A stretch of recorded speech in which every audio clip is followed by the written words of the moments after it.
Siguro naninibago kayo. Hindi ito yung mga typical na mga vlog or video na inyong napapanood sa aking YouTube channel.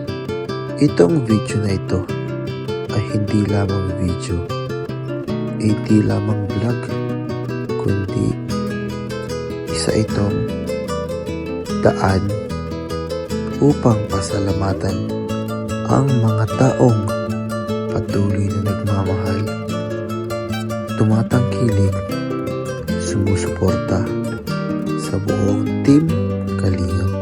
Kaya po, kung interesado kayo sa video na ito, maaari nyo nang panoorin ang buong video.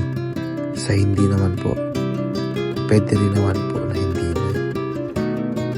Kaya sa mga gusto pong manood, ito po ang aking simple video upang pasalamatan ang mga nagmamahal sa Team Kalingap. So ayun guys, nandito po kami sa meet and greet. Grabe, sobrang daming tao. Sobrang daming tao guys. Sobra po ng daming tao ngayon dito.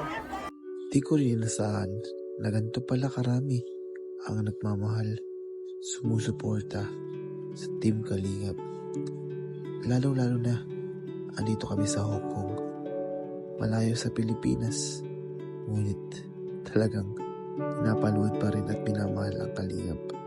Alam niyo yung pakaramdam na nakakatuwa sa puso. Ay grabe po si Beshi, pinagkakaguluhan po si Beshi ngayon. Grabe, para kaming instant artista dito. Pa-picture dito, pa-picture doon, lapit dito, tawag dito. Grabe, sobrang kakaibang experience. And makikita nyo sa mga mata nila, yung parang nakakita sila ng artista.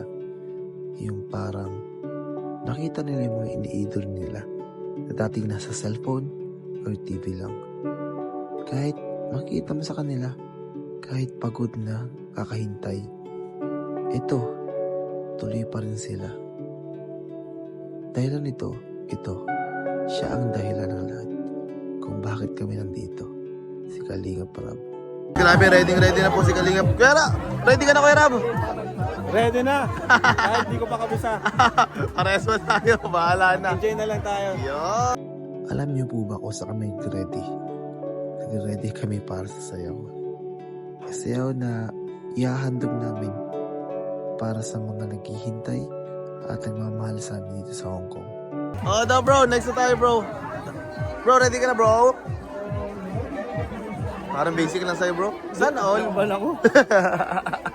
Then guys, nandito kami ngayon. Waiting lang po kay La Krista. Grabe, daming tao. Ang ganda. Grabe, sobrang daming tao. Medyo nahiya kami, ako, sa magiging performance namin. Kasi, grabe, mabilisan lang na practice ang ginawa namin. Isang araw na practice lang, pero sana ma-appreciate ng mga tao kung ano ipapakita namin. And sana, magustuhan nila ang aming ihahandog na munting sayaw. Sobrang dami pong tao ngayon dito. Puno.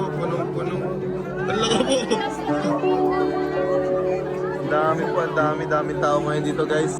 Nakaka-overwhelm po sa pakiramdam kasi first time ko na na-experience na ganito karaming manonood, and hindi lang basta nanonood sapagkat sila ay mga sumusuporta sa amin, nagmamahal at pinapanood kami, kaya mas tumas yung pressure namin. Pero ito, nakakatuwa naman every time na makikita ko yung mga mukha nila, talagang excited sila, naghihintay, and talagang sabik na rin makita kung ano ihahanda namin at kung ano mangyayari sa programang ito. Pero bago ang lahat, naging emosyonal ang lahat dahil sa isang napakatig, madamdamin, tago sa pusong performance number ng isa sa mga anak ni Kuya Val Santos Matubang at kapatid ni Kuya Rob. Ang kanilang grasya, Grace Matubang.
Grabe naman yun.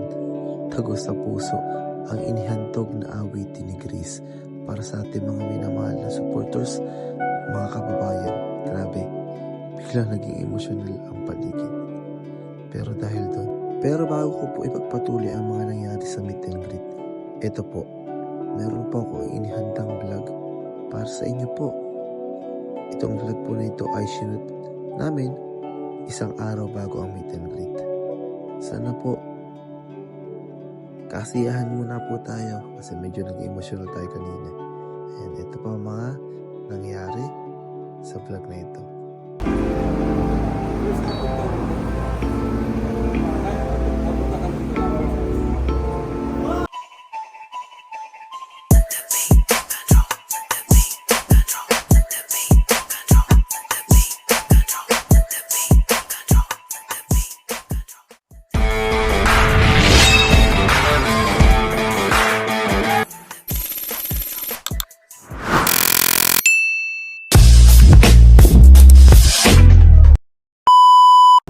So yun guys, so yun po, andito na po tayo sa, hindi ko alam to, Element Small po ata to. Nagpapahinga lang po kami kasi nag-shoot din po and nag-vlog din po ngayon. And dito po, dito ang mga kasama natin, papakita po natin kasi hindi natin pala naipakita ang mga kasama natin. So ito na po. So andito po si J-Brad TV, si Kalingap Dan po, andito rin si Kalingap Ray, Boss Alvin, syempre ang magjowa, ang mikrobyo. Si Pao po, alito po si Kakael, si Adinala, si Kuya Rob, Ma'am Jack, Kuya Tatsuki, Edwin, Edward. Yan, nandito din po si Kuya Kindred TV, si Cafe po, andito rin po. Yan.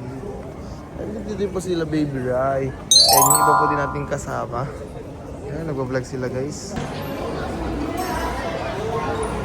Ganda. Ngayon na nakakita dito guys. Wow! Skating.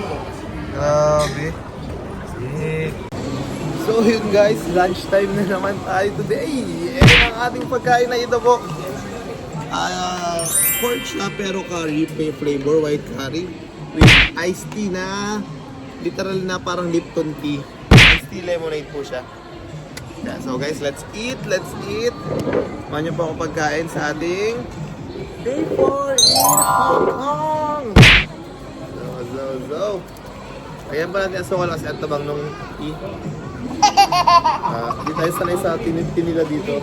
And naghihitin ako hot sauce guys kasi nakita ko may hot sauce si Boss din, naingit tayo. So guys, hot sauce, fine chili sauce. Libre naman po kasi hihingi ka lang doon. Hindi natin muna ilalagay. Boss, sobrang ahos? Hindi ko. So lalagyan natin dito. Okay, let's go guys! So kung tikman nyo kanilang white curry. Parang may atsara dito din. Parang white curry po. And buti nga may rice. Kasi kahapon yung lunch namin kahapon, medyo pricey talaga kasi nasa loob kami ng Disneyland. So okay naman. Kasi hindi naman araw-araw na gano'n na pagkain. Ito, mas cheaper po siya. 56 Hong Kong dollars.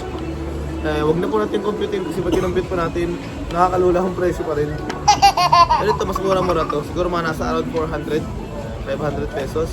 And mukhang mabango. Ang bango niya, ang bango. And, wow! Ang bango. Lagyan natin hot sauce. And curry sauce. First taste.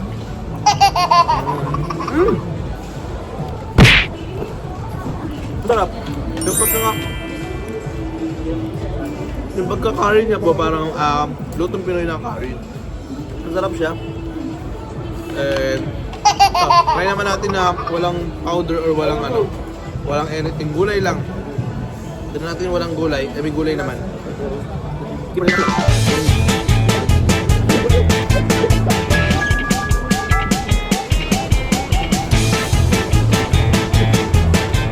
Ang sarap ng gulay niya guys, parang atsara. Pampatanggal umay, hindi nagpapalagay ng aroma. Sarap ng gulay nila. Pero recommend ko, masarap yung chili. Masarap yung chili, complement dito sa chicken curry. Tapos lagay mo pang gulay. Try natin. Itong tatlo, may gulay, may curry sauce, tapos ito karne. And chili oil.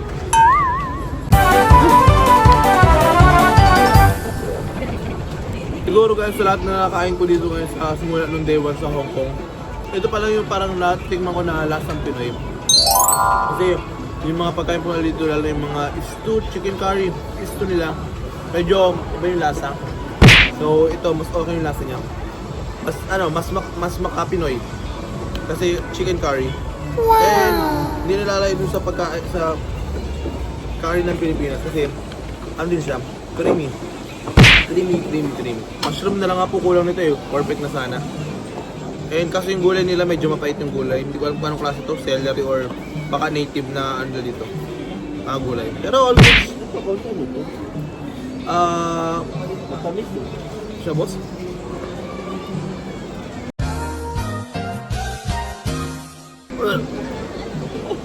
Ito trip mo sa lasa. Mukha po siya sayote, pero hindi. Parang papaya ata. Native papaya nila dito. Hindi ko po tip. Ito po ito. May hindi ako mahilig sa ganito kasi usually po sa Pilipinas, kinakain ko, ang kinakain ko is sayote, hindi papaya. Pag sa curry or sa tinola, yun.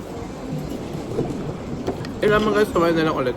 Bye-bye. So yun guys, makikita nyo sa aking paligid guys. Sobrang ganda ng paligid. Grabe! Hong Kong pa ba to guys? Or nasa Middle East na tayo? Grabe building guys, oh. Kita yung mga building. Sobrang ganda ng mga building guys. Grabe. Dito po kami naglibot-libot sa Elements Condominium ata po to, hotel. And katabi niya po itong malaking building na to. Ito. Sobrang laki guys. And yun din. Malaki din yun. Daming puro malalaki dito. And ang vibes po dito makikita nyo. Ang vibes dito is para tayong nasa South Korea. Tayo. Kahit di pa tayo nakapunta sa South Korea. Parang siya na rin kasi na mahilig tayo manood ng Korean drama. Sobrang ganda dito. Sobrang taas niya. Ang building na yan. Grabe. Ganda. Puro condominium dito po. Puro condominium units. Makikita nyo. Sobrang ganda. Grabe. Ganda guys. So yun lamang muna ang ating day 4. So yun, what's up guys? Nakikita nyo ba yun guys? This is the sunset here in Hong Kong! Sunset na po dito ngayon sa Hong Kong. And andito kami sa isa sa mga overlooking view. Talagang over ang looking view dito guys. Napakaganda. Nakikita nyo po in 3, 2, 1.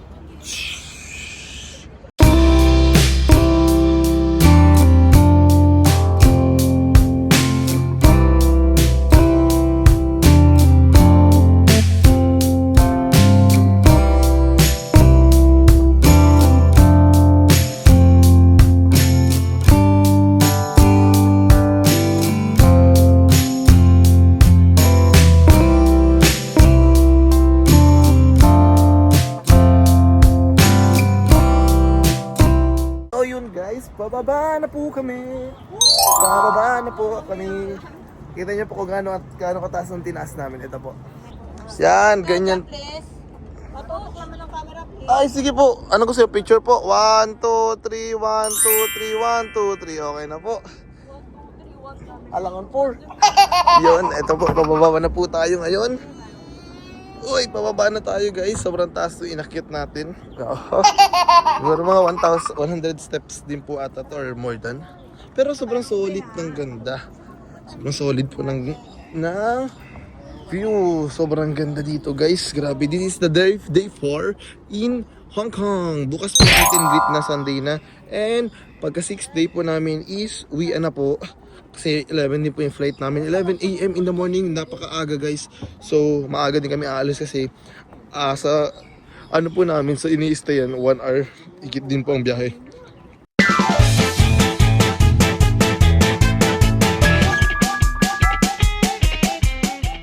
Alis na rin po kami.